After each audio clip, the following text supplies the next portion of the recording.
Salutations everybody, it is Matty here today sitting down for one of our biggest Cyberpunk 2077 news updates yet. For those who didn't know, today was Night City Wire and Projekt Red pulled the lid off a ton of exciting plans for the game. Of course, I've always been pro Cyberpunk 2077 even in its worst state, but man, looking at the bounce back, what they're showing off now, what's to come, the expansion in that beautiful looking anime, I just feel so relieved to see how great of a job they're doing now. And I do hate that it took a major mistake for them to get their act together.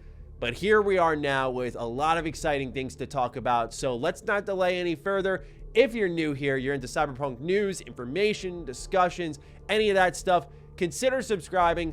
Let's start off with, in the beginning of Night City Wire, what they focused on a lot was Edgerunners. Now, I don't know how much I can show of this because it is an anime trailer by Studio Trigger, so I'm going to play it safe and not show too much, but I highly recommend taking the time out of your day, it's a minute and a half, and looking up the Not Safe for Work trailer.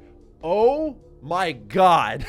My anime brain was exploding with how much gore, zaniness, brutality was in this show. It looks way better than anything I expected, and it also snuck up on me. I realize now it's coming out next week, September 13th, so you won't have to wait too long, but I just got to shout this one out.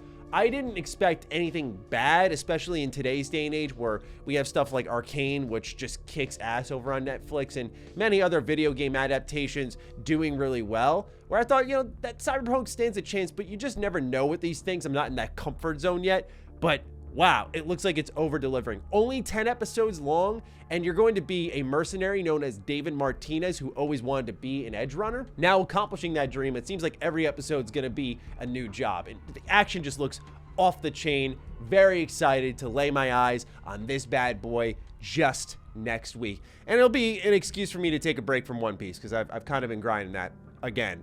And I might need to break up that a little bit, otherwise I will never watch another show again. Now, because they're doing Edgerunners, the anime, the reason I started off with that is there is an update coming to Cyberpunk today. It's out right now, which they are calling the Cyberpunk 2077 Cross Cyberpunk Edgerunners update.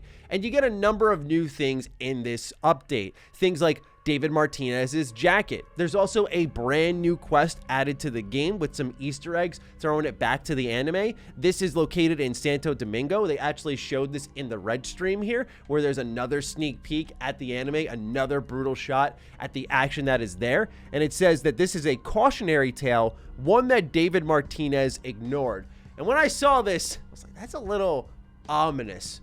I wonder what happened to our main character in the show that we haven't really seen in the video game yet, because one thing that was confirmed during this stream is that Edgerunners is canon, and they are taking place at around the same time.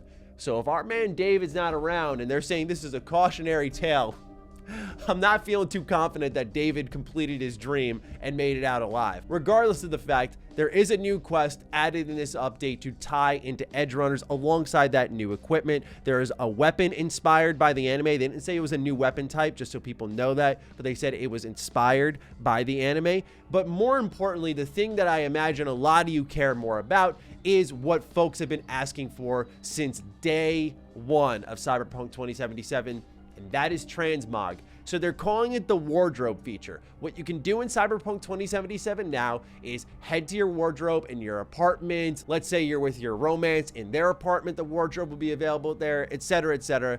And it's there that you can create custom outfits that just go all swagadelic on V. You can just look good, have your great stats. Finally, they have added it. We have waited a long time for this, and it is so long overdue because there are individual pieces of clothing in Cyberpunk 2077 that look great, but when they all combine together, you looked ridiculous. So it was so nice to see this is finally a feature, one that we've been quite patient for. So yes, you can choose style and stats at this point in time, and that means photo mode might get a little bit more exercise now, and that's good because they also added Nibbles the cat into photo mode. So now you can have your little cat buddy inside photo mode if you so desire. So now you're gonna look swaggy with a cat. It's good, right? That's good. All right, but there's also more beyond that in this update because it is a big one. If you go over to the patch notes, you'll see as per usual, it's paragraphs and paragraphs and paragraphs of notes of changes for quests and so on and so forth. There is plenty there. They also said that they can now allow the player to redo cosmetics at places that are not just the mirror. So one of the newest additions to the game was heading to the mirror in your apartment and changing how your character's appearance looked. Not the clothes, but their actual face, their hair, piercings, tattoos, so on and so forth. But for further immersion, something that a lot of people have been requesting is, hey, can we have this feature available at the Ripper dock? So now they're letting you do just that. One small tidbit that they only announced in the stream is that alongside this new feature are new haircuts. So if you want to change how your character looks, you have a new suite of haircuts to choose from. Continuing on, they updated the Xbox Series S version. This was a little bit of a controversy around the next-gen launch of the game earlier this year, where a lot of folks were displeased with the Series S performance as it was capped at 30 FPS.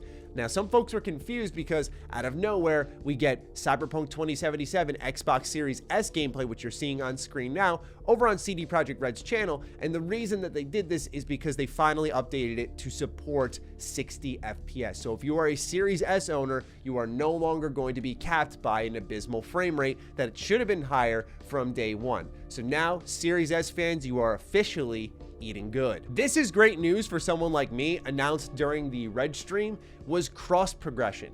Now, when I played Cyberpunk twice now, it has been on PC. However, one thing that's always bugged me is, man, I want that platinum. I want that platinum trophy, big time. But I don't know if I should have used my second playthrough on my PC. I should have used it on my PlayStation and went for the platinum there. What they've allowed now is cross progression, so you could play on your PlayStation and bring your save to your Xbox, or vice versa, or you can bring your PC save to PlayStation, which is what I want to do in my case, and get all of those beautiful trophies. Provided it works the way I hope it does, which is upon loading the save, the trophies will pop on everything I have completed. We'll see if that's actually the case. I'm going to test it later on today, but I am indeed very excited about this one, and I think many people will be as well. It also enables the potential in the future of, and I know this is going to sound galaxy brain, but just hear me out, because there was a time we didn't think The Witcher 3 was possible on Switch. So just hear me out, that taking Cyberpunk 2077 on the go in some way, shape, or form, squeezing it down onto a Switch Pro, and then being able to take that save and bring it over to something like your PlayStation and your Xbox, your PC when you get home. Or more realistically, maybe Steam Deck would be a great place for this, so that you could do the cross progression there.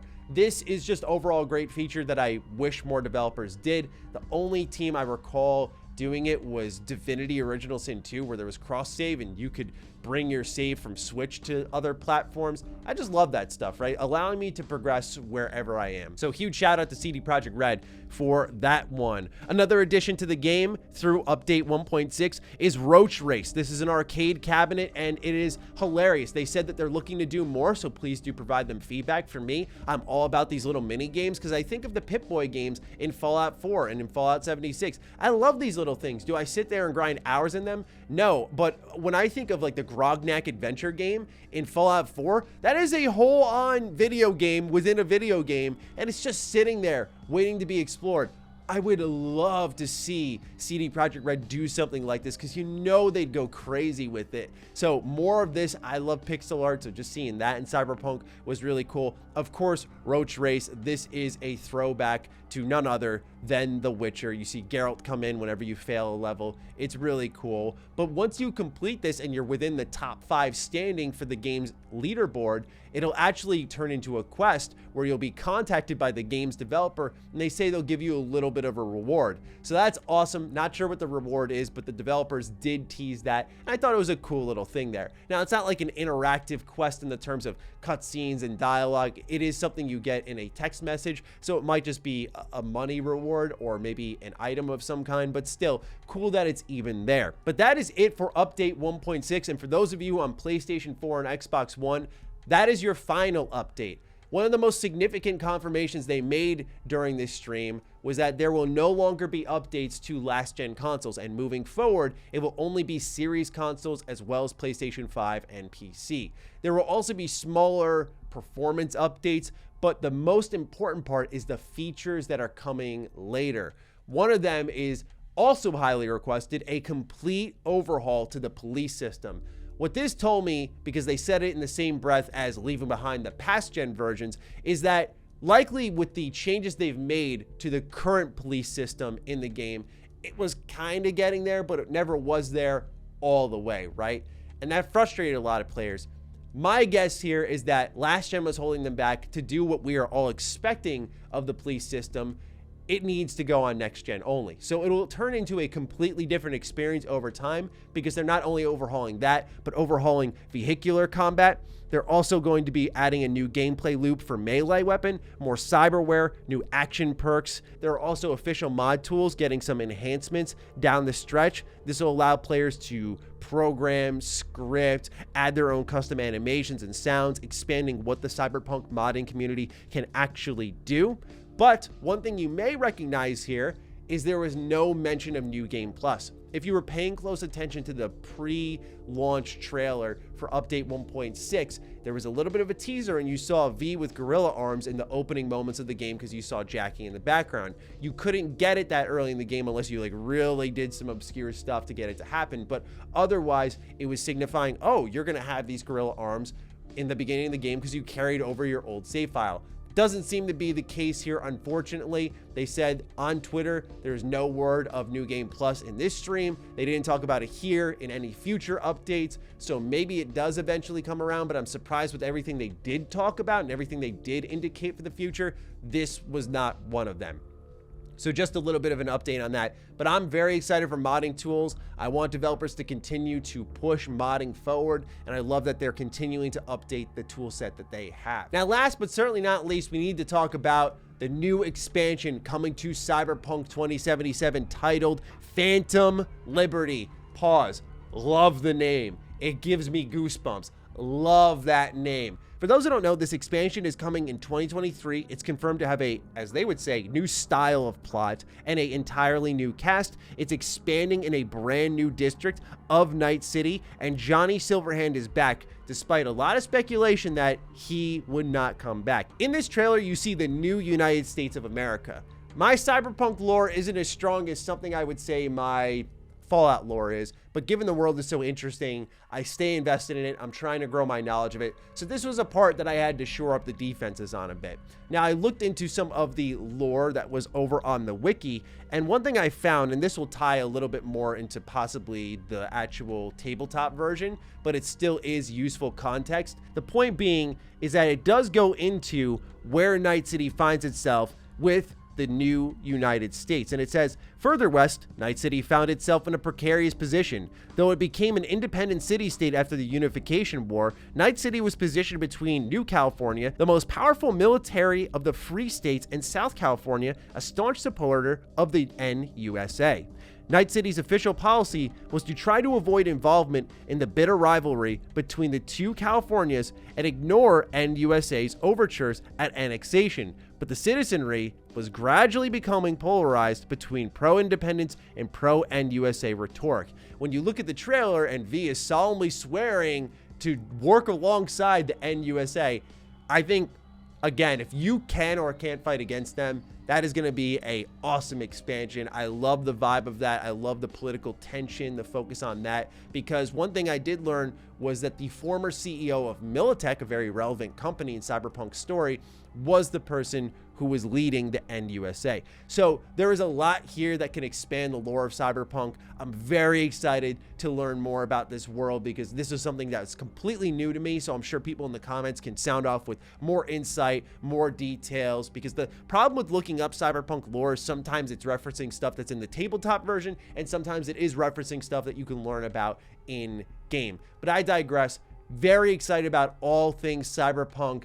Love what CD Projekt Red is doing. 2023 can't come soon enough with not only the games we're looking forward to, but yes, that expansion. It is going to hurt a little bit though. I wish they could have got it out sooner because I think 2022 would have been perfect for them. You have to imagine that they were going to try to at least get it out by that point in time, but now it's going to be in a mess of video games in the first half of next year, you'd have to imagine. The question also is, will there be a second expansion for Cyberpunk? The reason we're asking that is there seemed to be a bit of a renege over at CD Projekt Red back in April where they started to talk about this being more of a one and done type of deal. But then in other conversations, they said expansions, plural. So this is one quarterly earnings update versus the words of the developers afterwards. We've seen the disconnect in the past. That's why we got the buggy launch we did.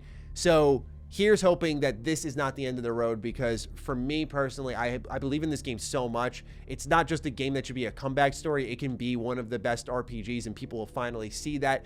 Like I have. I really believe in this one. So fingers crossed CD Projekt Red continues to support it. But anyway, ladies and gentlemen, that's everything I have to say and had to show about CD Projekt Red's newest update for Cyberpunk 2077. What do you think about all of this? Fire away in the comments down below. Other than that, be sure to follow me on Twitter, follow me on Instagram. Those links are in the description down below. And a big thank you to all the patrons, all the members who continue to support the hell out of the content here. Stay sexy, stay active. I love you all.